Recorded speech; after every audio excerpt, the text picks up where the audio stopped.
ओफो नैना बेटा, ये सब क्या है? तूने फिर से रोटी के साथ अचार और चटनी बना दी। फ्रिज में सब्जियां रखी हैं, वो क्यों नहीं बनाई? माँ, आप जो बनाए खा लो ना। आपको पता है सब्जी बनाने में कितना टाइम लगता है। पहले उसको धो, छीलो, काटो और फिर बनाओ। इतनी देर कौन गैस के पास खड़ा रहेगा? ना वो बना, मेरे बस की तो नहीं है। अरे कल को ससुराल जाएगी तो वहां भी क्या ऐसे ही आलस दिखाएगी? उन लोगों को भी बिना सब्जी की ही रोटी खिलाएगी। आप हर बार ससुराल वालों को बीच में क्यों ले आती हो? और इसीलिए तो आपसे कहती हूँ मेरे लिए कोई बड़ा ससुराल ढूंढना जहाँ नौकर चाकर हो, ताकि मुझे ना ये सब ना करना पड़े। ऐसे कुछ समय बीत जाता है और नैना के लिए एक बड़े घर का रिश्ता आता है और कुछ समय बाद नैना ब्याह कर अपने ससुराल चली जाती है। शादी के अगले दिन उसकी पहली रसोई की रस्म होती है। वो रसोई में जाती है तो वहां का गैस चूल्हा देखकर हैरान रह जाती है। हे राम, इतना बड़ा गैस चूल्हा! खैर मुझे क्या, अच्छा ही है, ऐसे जल्दी खाना बन जाएगा।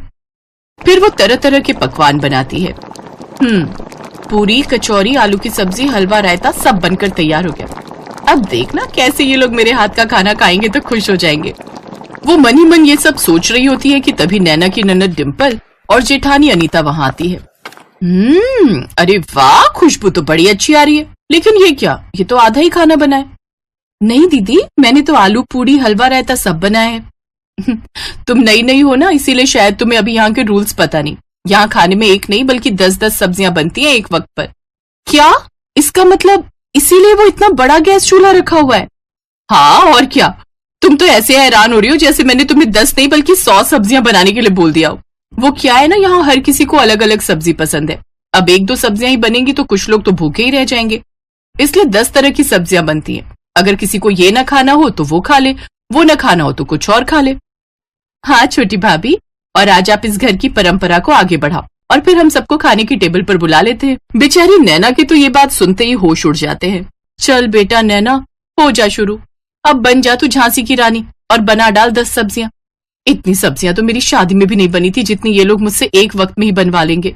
कुछ समय बाद वो सबके लिए खाना परोसती है तो उसके हाथों का खाना खाकर सब उसकी खूब तारीफ करते हैं।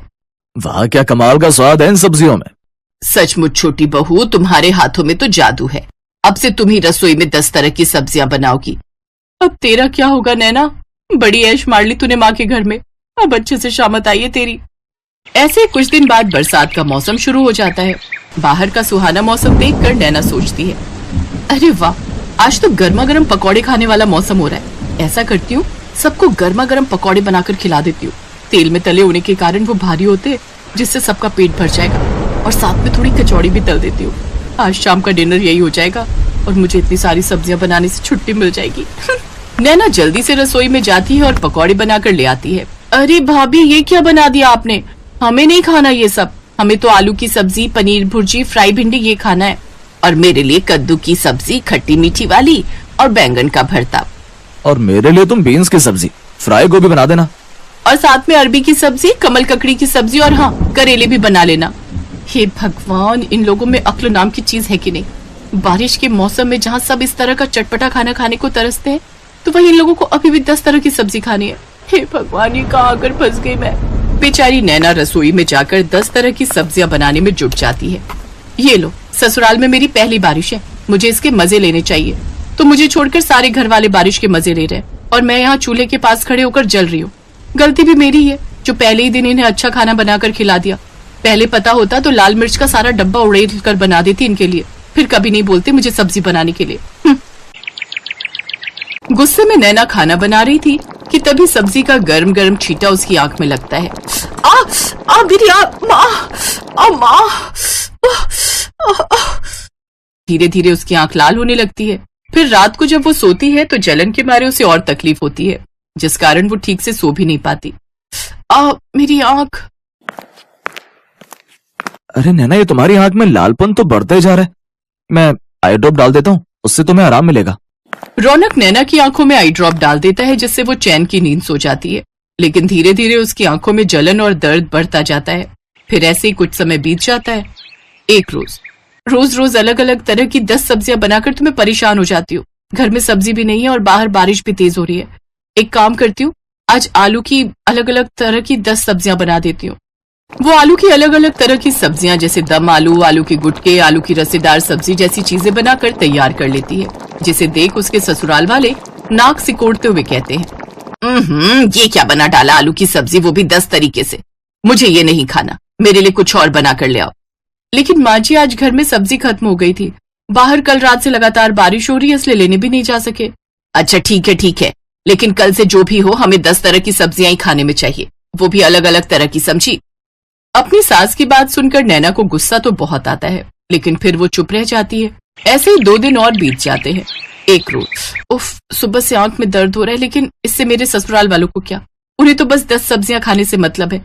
हॉस्पिटल भी नहीं जा सकती, नहीं तो इनके लिए 10-10 सब्जियां कौन बनाएगा। मुझे तो लगता है मैं एक दिन 10 सब्जियां बनाते बनाते भगवान के पास पहुंच जाऊंगी। जैसे तैसे वो सब्जियां बनाती है, लेकिन एक आंख से ठीक से ना दिखने के कारण उससे या तो कोई सब्जी जल जाती या किसी में नमक मिर्च तेज हो जाता। लेकिन उसके ससुराल वाले उसका दुख समझने की बजाय सब्जी बनाने के लिए उसी को 10 तरह की बातें सुना देते हैं।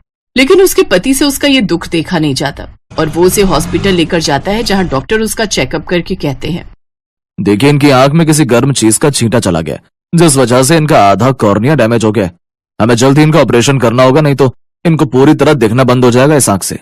अगले दिन ऑपरेशन की अपॉइंटमेंट मिलने के बाद वो उसे लेकर घर आ जाता है, जहां उसकी जेठानी उससे कहती है, आज तो तुमने जैसे भी बेकार सब्जियां बना दी, लेकिन कल 10 तरह की अच्छी सब्जियां बना लेना, क्योंकि कल घर में मेरे मायके वाले आ रहे हैं। अब बस भी करो आप सब, मेरे घर में जितना मर्जी सब्जियां बनाओ, लेकिन अकेले एक इंसान से नहीं बल्कि पूरे परिवार मिलकर। आपको पता है सब्जी का छींटा जाने से इसकी आधी आंख खराब हो गई है। फिर अगले दिन वो उसे ऑपरेशन के लिए ले जाते हैं, जहां उसका सफल इलाज होता है और उसे पूरी तरह दिखना शुरू हो जाता है। 3 दिन बाद वो घर आती है तो उसकी सास उससे, हमें माफ कर दे छोटी बहू, तेरे आने से पहले हमने नौकर रखा हुआ था, लेकिन 10 सब्जियों से परेशान होकर वो भी भाग ही गया। फिर हम सब मिलकर ही सब्जियां बनाने लगे, लेकिन तेरे आने के बाद हमने सब तेरे ऊपर ही छोड़ दिया, जिस कारण तेरी ये हालत। लेकिन अब से तू अकेले काम नहीं करेगी, बल्कि हम सब भी तेरी मदद करेंगे।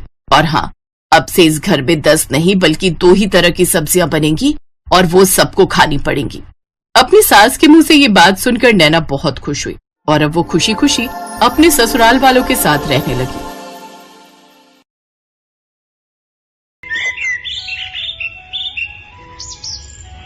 नूरपुर गांव में रहने वाली सीमा और अंकु 2 भाई बहन थे।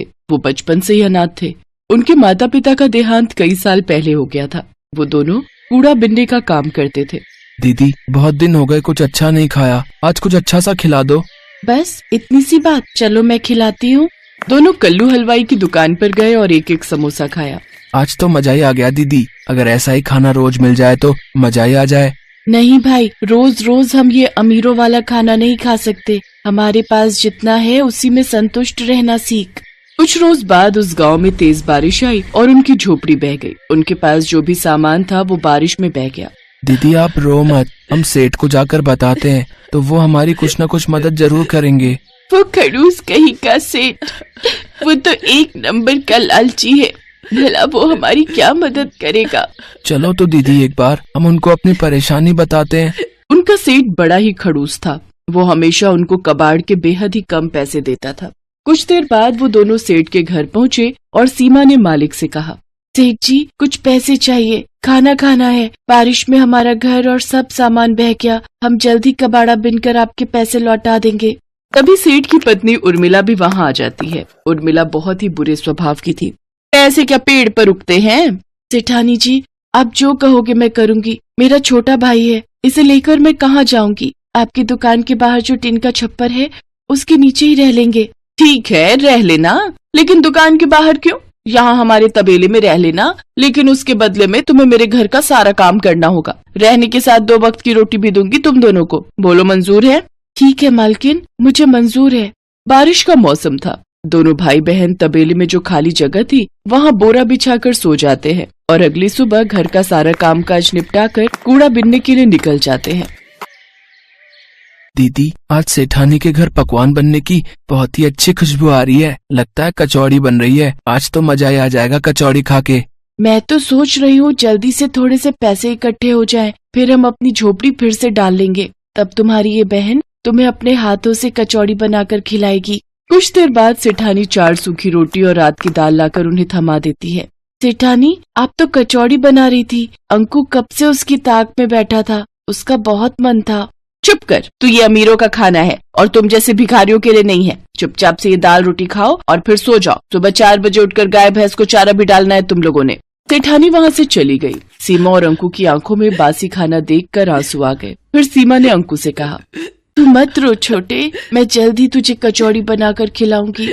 दिन भर काम करके भूख लगी थी, इसलिए उन्होंने बासी खाना खा लिया और फिर तबेले में सो गए। अगले दिन घर का काम निपटाकर जब वो कूड़ा बिनने गए तो अंकु ने वहाँ एक चमकती हुई चीज देखी। दीदी यहाँ आओ, देखो तो ये क्या है। सीमा ने जब उसे बाहर खींचा तो देखा वो एक बहुत ही सुंदर कढ़ाई थी। ये कढ़ाई, ये भला हमारे किस काम की? लेकिन बाजार में बेचकर पैसे जरूर मिल जाएंगे। हाँ लेकिन नहीं, हम इसे बेचेंगे नहीं। जब हमारी झोपड़ी बन जाएगी तब मैं अपने भाई को इसमें कचौरी बनाकर खिलाऊंगी। वो दोनों छुपकर उस कढ़ाई को तबेले में ले आए। अपने हाथ में कढ़ाई लिए सीमा अंकु से कहती है, एक दिन मैं अपने अंकु के लिए इसी कढ़ाई में कचौरी बनाऊंगी। दीदी मेरा मन तो अभी भी बहुत कर रहा है कचौड़ी खाने का। काश कि कोई जादू हो जाए और ये कढ़ाई कचौड़ी से भर जाए। उसके इतना कहते ही वो कढ़ाई कचौड़ियों से भर गई। दोनों भाई बहन ये चमत्कार देखकर हैरान थे। इसका मतलब ये कोई जादुई कढ़ाई है, इसीलिए इतना चमक रही है। मैं एक बार और कहती हूँ, काश कि जल्दी से कोई जादू हो जाए और ये कढ़ाई मिठाई से भर जाए। उसी पल वो कढ़ाई मिठाई से भर जाती है। दीदी इसमें तो सचमुच मिठाई आ गई। मुझसे तो अब इंतजार नहीं हो रहा। सेठ सेठानी भी सो गए हैं। चलो अब जल्दी से ये खाना खा लेते हैं। उन दोनों ने सेठानी का दिया हुआ खाना भैंस को डाल दिया और पेट भरकर वो पकवान खाए। फिर उस कढ़ाई को ले जाकर तबेले में घास के नीचे छुपा दिया। जब भी उन दोनों को भूख लगती वो कढ़ाई से अपना मनचाहा खाना मांग लेते। साथ ही सेठानी का दिया हुआ बासी खाना गाय भैंस को डाल देते। अगले दिन उन दोनों की सेहत को देख सेठानी अपने कमरे में सेठ जी से कहती है, इन दोनों को तो मैं बासी खाना देती हूँ, फिर भला इनकी सेहत पर कोई असर क्यों नहीं हो रहा? ये दोनों तो दिन पर दिन फूलते ही जा रहे हैं। सही कहा भाग्यवान। मैं भी देख रहा हूँ कि कुछ दिनों से इनकी सेहत बहुत अच्छी हो गई है। कहीं ऐसा तो नहीं कि कबाड़ बीनते हुए इनके हाथ कोई खजाना लग गया हो? तुम इन पर नजर रखना शुरू कर दो। इसके बाद सेठानी ने उन पर नजर रखना शुरू कर दी और उसे उनकी उस जादुई कढ़ाई के बारे में पता चल गया। भाई आज जो तेरा मन है इस जादुई कढ़ाई से मांग ले। काश कि कोई जादू हो जाए और ये कढ़ाई मैगी से भर जाए। पल भर में ही वो कढ़ाई ढेर सारी मैगी से भर जाती है।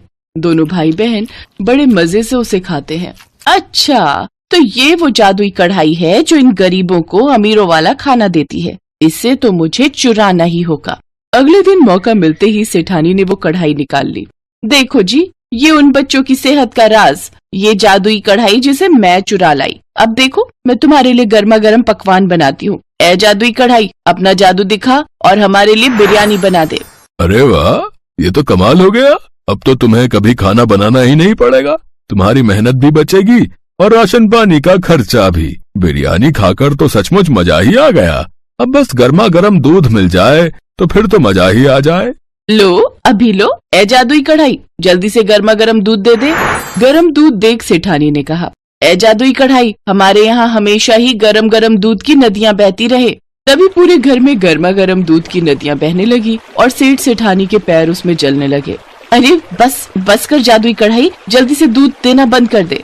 दोनों के पैरों में खौलते दूध से छाले पड़ गए, लेकिन कहीं किसी को इस बारे में पता न चल जाए, इस कारण वो चुपचाप वो दर्द सहते रहे। सीमा ने ये सब देख लिया और दरवाजे पर खड़ी सीमा कहने लगी, आज आपके लालच ने सेठानी जी आपको कितनी बुरी तरह जला दिया। काश की कोई जादू हो जाए और ठंडे पानी से ये घर बच जाए। कढ़ाई से ठंडा पानी निकलने लगा और सेठ सेठानी जलने से बच गए। ए जादुई कढ़ाई, तू जहाँ से भी आई है वहीं वापस चली जा। सेठ सेठानी दोनों ने अपने किए की सीमा से माफी मांगी। वो जादुई कढ़ाई हमेशा हमेशा के लिए गायब हो गई। तुम नहीं होती तो आज हम जल ही जाते। तुमने हमारी जान बचाई है, इसलिए आज से तुम तबेले में नहीं, मेरे घर में मेरे बच्चे बनकर रहोगे। साथ ही अब मैं तुम्हें रोज अमीरों वाला खाना खिलाऊंगी। उस दिन के बाद से सेठ सेठानी दोनों बच्चों को अपने बच्चों की तरह प्यार करने लगे और उन्हें अच्छे स्कूल में पढ़ने के लिए डाल दिया।